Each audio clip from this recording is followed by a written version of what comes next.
नमो नमः। बच्चों, आज हम पढ़ेंगे कक्षा 8वीं की संस्कृत का 8वां पाठ, अष्टमः पाठः, पाठ 8, यक्ष प्रश्नाः, यक्ष के प्रश्न।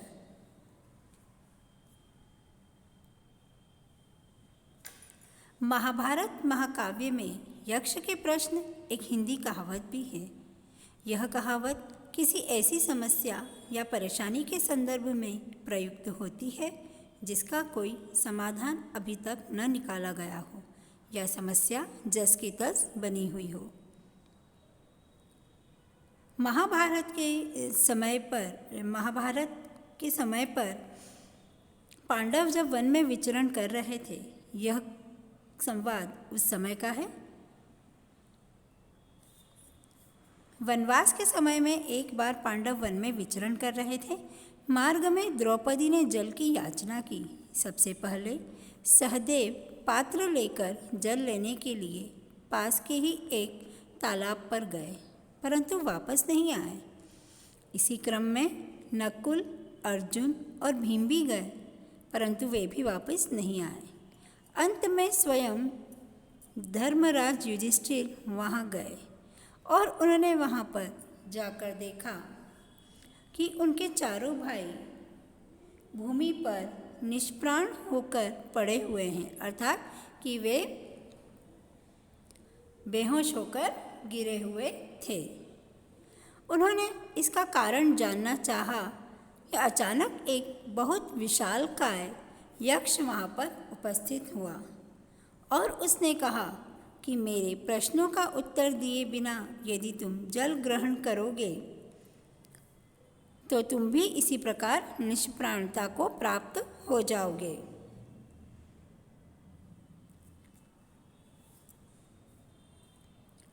उसके बाद यक्ष ने उनसे प्रश्न किया। युधिष्ठिर के उत्तरों से संतुष्ट होकर यक्ष ने उसके सभी छोटे भाइयों को जीवन दान दिया और साथ में उस सरोवर से जल भी लेने दिया। तो आइए अब हम इसके सबसे पहले शब्दार्थ पढ़ते हैं। विंध्यते, लाभ प्राप्त करता है। ग्रहे सतह, घर में रहने वाले का। किंस्विद, क्या हुआ। आतुरः, बीमार। उच्चतरम, अधिक ऊंचा। मरिष्यतः, मरने वाले का। खात, आकाश से। सार्थः, धनयुक्त या अर्थ सहित। सार्थयुक्त अर्थात जिसके पास धन हो। शीघ्रतरम, अधिक गतिशील या तेज। भीषक, वैद्य। वातात, वायु से। वह अर्थात तुम सबका।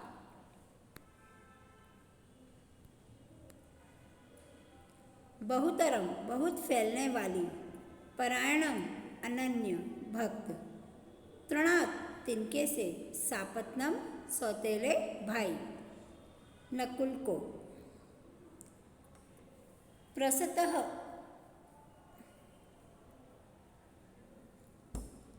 विदेश में रहने वाले का। सांप्रतम, इस समय।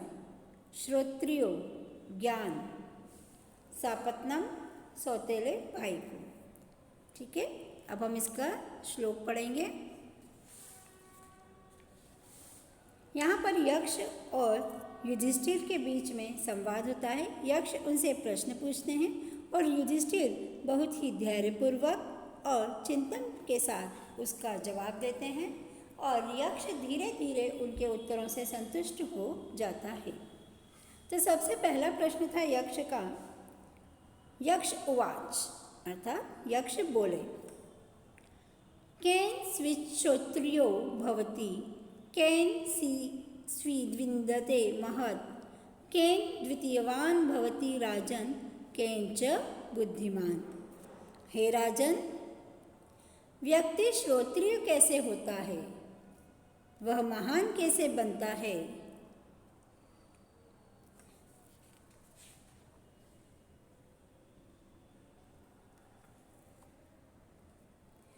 वह धैर्यवान कैसे होता है और बुद्धिमान कैसे बनता है।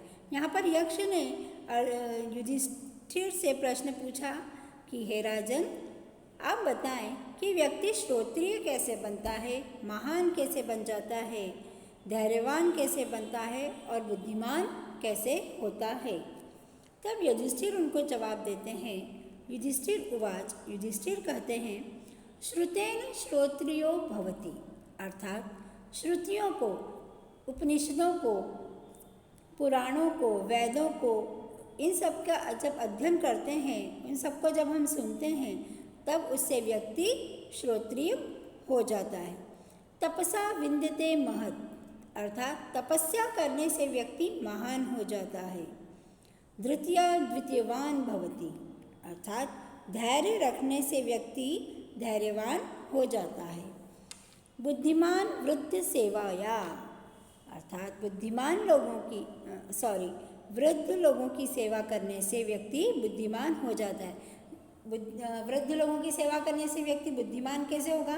जब आप किसी आपसे जो उम्र में बड़े होते हैं और आप उनके आसपास कोई काम कर रहे हो या उनसे बात कर रहे हो, तो वे अपने जीवन के कुछ अनुभव आपके साथ बांटते हैं और उनके जीवन के जो अनुभव होते हैं वे बहुत ही सटीक होते हैं। आप उनसे बहुत कुछ सीख कर अपने जीवन में आने वाली परेशानियों का समाधान निकाल सकते हैं, धैर्यपूर्वक कार्य कर सकते हैं और आप पैनिक न होते हुए उस समय उस समस्या पर विचार कर सकते हैं और उसका कुछ न कुछ समाधान तो आप निकाल ही सकते हैं। तो इस प्रकार व्यक्ति जब वृद्धों की सेवा करता है तो वह बुद्धिमान हो जाता है। जब वह धैर्यपूर्वक कार्य करना सीख जाता है तो वह धैर्यवान हो जाता है और तपस्या करने से वह महान हो जाता है और श्रुतियों को सुनने से श्रोत्रिय हो जाता है।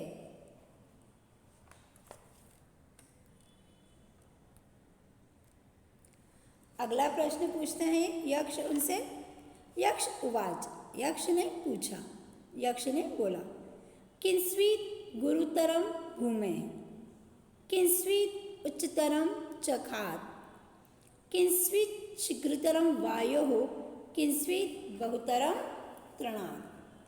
अर्थात भूमि से बढ़कर कौन है, आकाश से ऊंचे क्या हैं, वायु से अधिक गति वाला क्या है और तिनकों से अधिक क्या फैला हुआ है।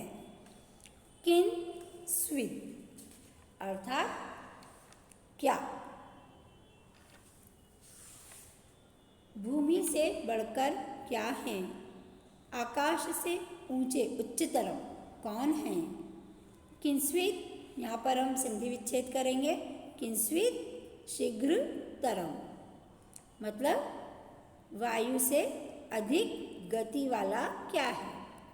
किंस्वित् क्या, बहुतरम तृणात् तिनकों से अधिक क्या है। तो इसका उत्तर देते हैं युधिष्ठिर। युधिष्ठिर उवाच, युधिष्ठिर बोले, माता गुरुतरा भूमे है, खात पितोच्चतरस्तथा मनः शीघ्रतरम वातात चिंता बहुतरी तृणात्। अर्थात भूमि से बढ़कर माता है, आकाश से भी ऊंचा स्थान पाने वाले पिता होते हैं, वायु से भी अधिक गति वाला क्या है, मन। वायु की भी एक गति होती है कि वह एक स्पीड में एक जगह से दूसरी जगह पहुंचती है। कभी तेज़ हवाएं चलती है, कभी धीमी हवाएं चलती हैं, ठीक है, तो उसकी भी एक अपनी एक स्पीड होती है। लेकिन मन, हमारा मन तो वैसे ही बहुत चंचल है, वह पल भर में यहाँ से विदेश पहुँच जाता है, पल भर में वह कक्षा में से सीधे हमारे घर पहुँच जाता है, कभी कभी बाज़ार घूमने चला जाता है, कभी कभी वह पिक्चर देखने चला जाता है। तो मन तो बहुत ही विचलित होता है। चिंता बहुतरी तृणात् तिनकों से भी अधिक फैली हुई क्या है, चिंता। तो यहाँ पर आप एक बार देखें, माता गुरुतरा भूमे अर्थात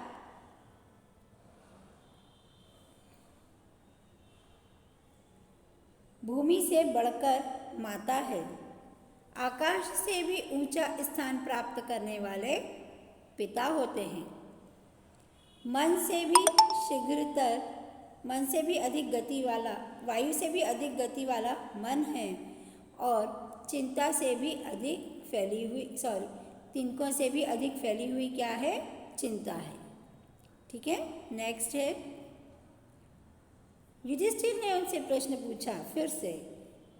अभी तक उन्होंने 2 प्रश्न पूछे और दोनों के प्रश्न से यक्ष क्या हो गए?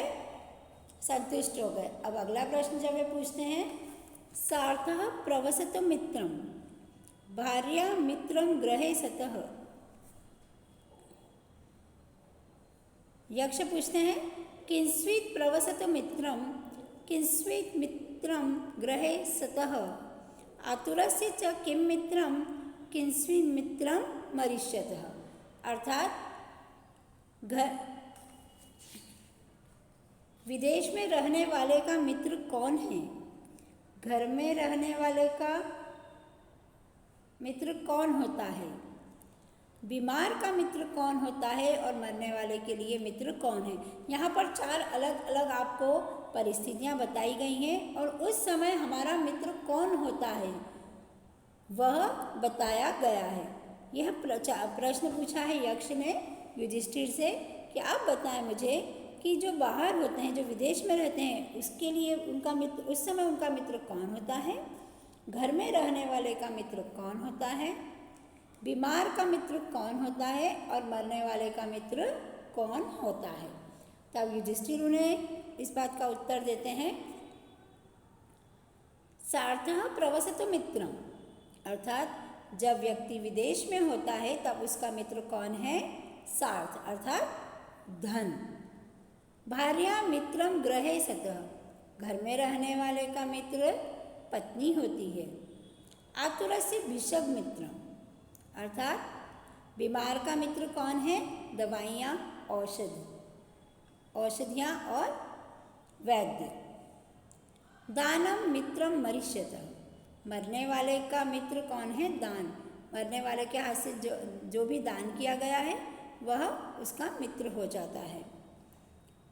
जब हम विदेश में होते हैं तो हमारे जो भी मित्र हैं वे तो हमारा साथ नहीं दे सकते, लेकिन हमारे पास जो धन जमा किया हुआ होता है या जो धन हम लेकर गए हुए हैं वह ही हमारे मित्र होते हैं। घर में किसी भी वस्तु की यदि आवश्यकता हो तो पत्नी ही मित्र होती है।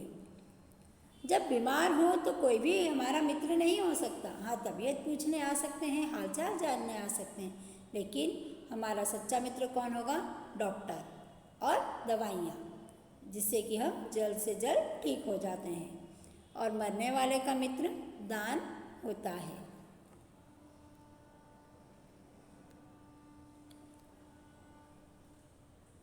युधिष्ठिरस्य उत्तरेण संतुष्टः यक्षः अवदत्। युधिष्ठिर के उत्तरों से संतुष्ट होकर यक्ष ने बोला, भो राजन, त्वं भ्रातृषु यम एकम इच्छसि सह जीवित। हे राजन, तुम्हारे भाइयों में से किसी एक को ही जीवित करने की इच्छा करता हूँ। युधिष्ठिर उवाच, नकुलो जीवेत इति ममेच्छा। नकुल जीवित हो ऐसी मेरी इच्छा है। यक्ष बोले, प्रियस्ते भीमसेन यम अर्जुनो व परायणम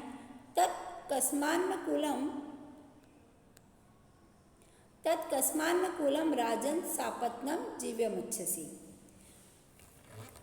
यक्ष ने उनसे बोला कि हे राजन, मैं तुम्हारी इतने 4-5 भाई हैं, उनमें से मैं एक को ही जीवित कर सकता हूँ। तो युधिष्ठिर ने बोला, ठीक है, आप नकुल को जीवित कीजिए, ऐसी मेरी इच्छा है।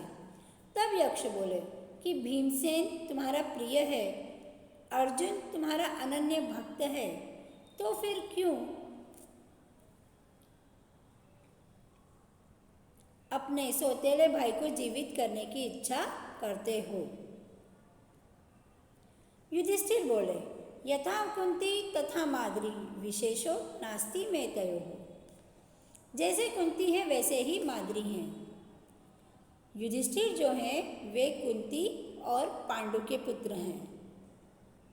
नकुल सहदेव माद्री के पुत्र हैं। इसीलिए उन्होंने कहा कि क्यों फिर अपने सौतेले भाइयों को जीवित करना चाहते हो। तब युधिष्ठिर ने कहा कि जैसे कुंती है वैसे ही माद्री है, उनमें कोई विशेष नहीं है। मातृभ्याम समम इच्छामि नकुलो यक्ष जीवतु। माताओं की भी यही इच्छा है कि नकुल ही जीवित हों। युधिष्ठिरस्य निष्पक्षतया धर्मनिष्ठया च प्रसन्नः यक्षः सर्वेभ्यः जीवनं दत्तवान्। युधिष्ठिर की निष्पक्षता और धर्मनिष्ठता से प्रसन्न होकर यक्ष ने सभी को जीवन दान दे दिया और साथ में उस सरोवर का जल भी दे दिया। तो यहाँ पर युधिष्ठिर ने जब यक्ष के सभी प्रश्नों का उत्तर धैर्यपूर्वक दे दिया, तब यक्ष ने उनके सभी भाइयों को जीवन दान दे दिया और उस तालाब में से उसे जल भी लेने दे दिया। धन्यवाद।